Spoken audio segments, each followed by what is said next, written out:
lupa subscribe.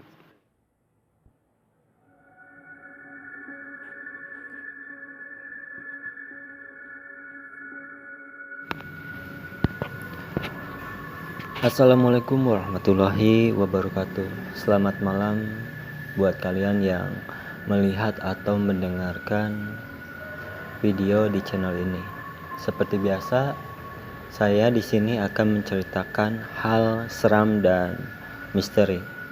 Dan untuk cerita malam hari ini yaitu sebuah pesan kematian. Hujan mengguyur Bandung belakangan ini. Dingin dan mencekam. Tetesan air langit itu tak berhenti memukul-mukul jendela kaca sebelah meja kerjaku.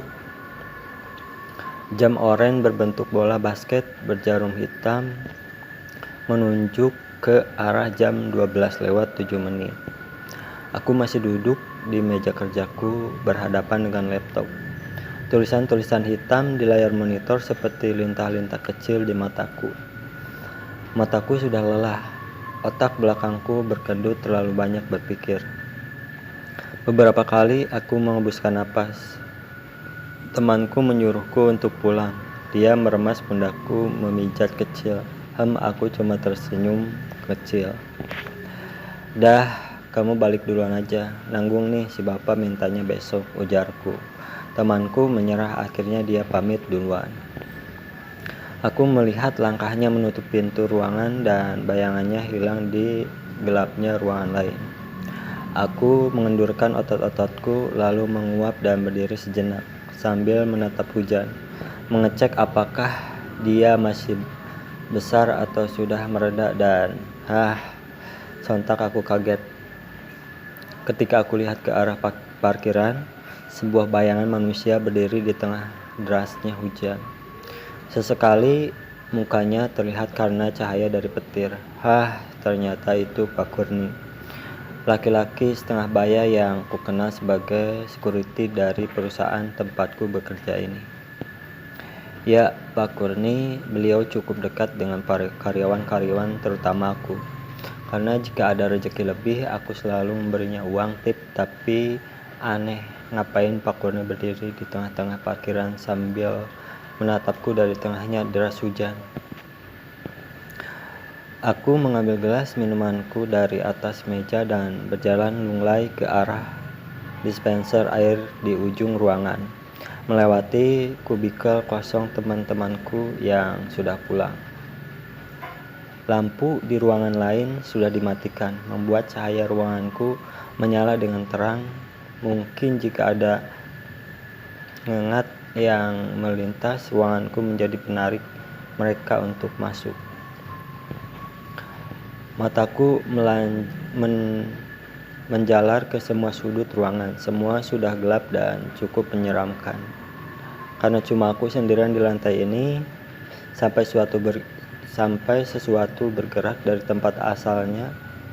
Aku menarik gelas berisi air dari mulutku. Kepalaku menekuk miring, melihat ke salah satu kubikel di ruangan lain.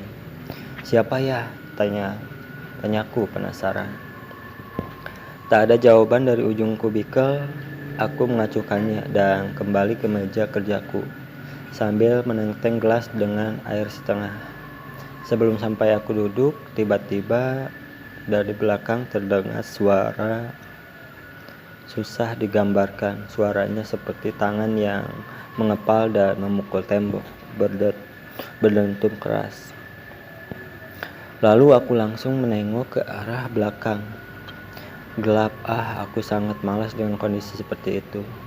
Aku langsung duduk dan mengerjakan kembali tugasku.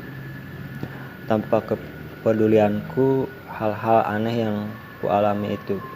Jemariku mulai menekan huruf-huruf yang ada di keyboard dengan tempo 2 kali lebih cepat dari sebelumnya.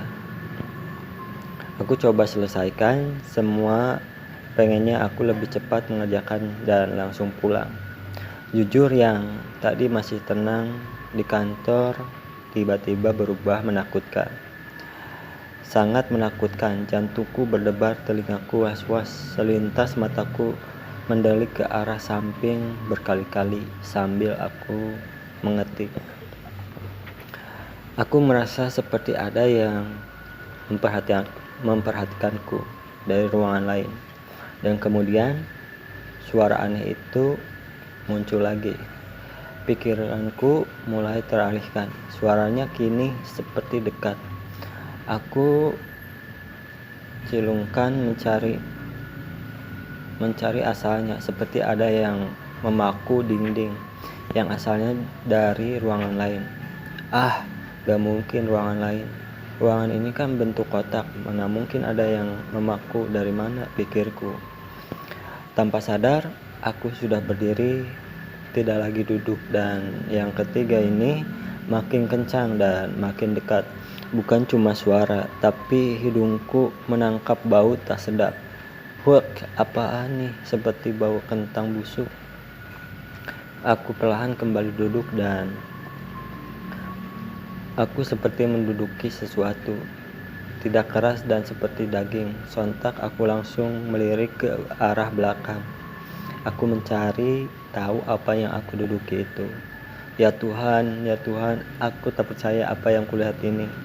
Aku tak menyangka apa yang kualami ini. Dan ketika aku lihat, sosok makhluk terbungkus kain putih, mukanya lebam dan matanya hampir keluar. Ujung kain terlihat masih terikat di atas kepalanya, sungguh sangat menyeramkan. Apalagi hidungnya yang masih ditutupi kapas. Muka makhluk itu dan mukaku hanya berjarak beberapa sentimeter saja, karena aku sedang menduduki sesosok pocong. Suaranya seperti suara orang yang sedang digorok lehernya. Lalu aku langsung berdiri, aku berlari keluar ruangan dan aku melihat lift kantorku sudah mati. Ya Tuhan, aku harus turun pakai tangga darurat. Aku berlari cepat ke arah pintu dengan tulisan exit di atasnya. Aku buka pintu itu dan makhluk itu sudah berdiri di ujung anak tangga seperti menungguku. Pergi, teriakku. Aku tertunduk lemas di depan pintu. Makhluk itu tiba-tiba hilang seperti asap dan mendadak seperti ada tangan dingin menepuk bahuku. Aku perlahan melihat ke belakang. Ya Tuhan, syukurlah, ternyata Pak Kurni.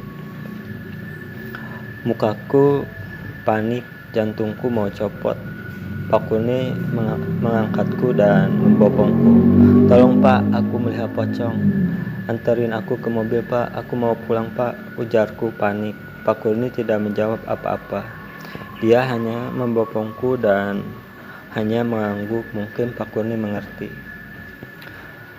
Aku pulang ke rumah dan malam itu aku tidur di kamar adikku. Aku masih ketakutan setengah mati. Lalu besoknya kantorku dihebohkan, bukan karena ceritaku. Aku baru melangkahkan kaki ke ruangan. Semua orang sedang berkumpul di satu kubikel. Kenapa nih? Ada apa? Tanyaku.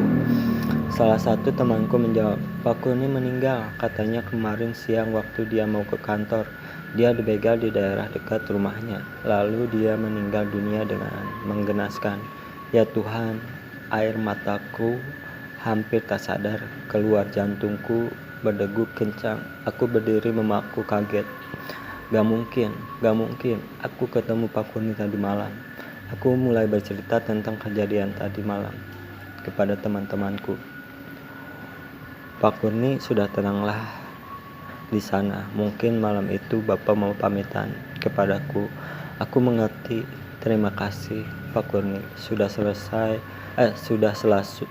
selalu baik kepadaku dan teman-temanku. Semoga amal ibadahmu diterima di sisinya. Itulah cerita untuk malam hari ini. Jika kalian suka dengan video di channel ini, jangan lupa like, comment, share, dan subscribe. Jangan lupa juga nyalain loncengnya biar nggak ketinggalan jika ada video-video baru di channel ini. Terima kasih. Assalamualaikum warahmatullahi wabarakatuh.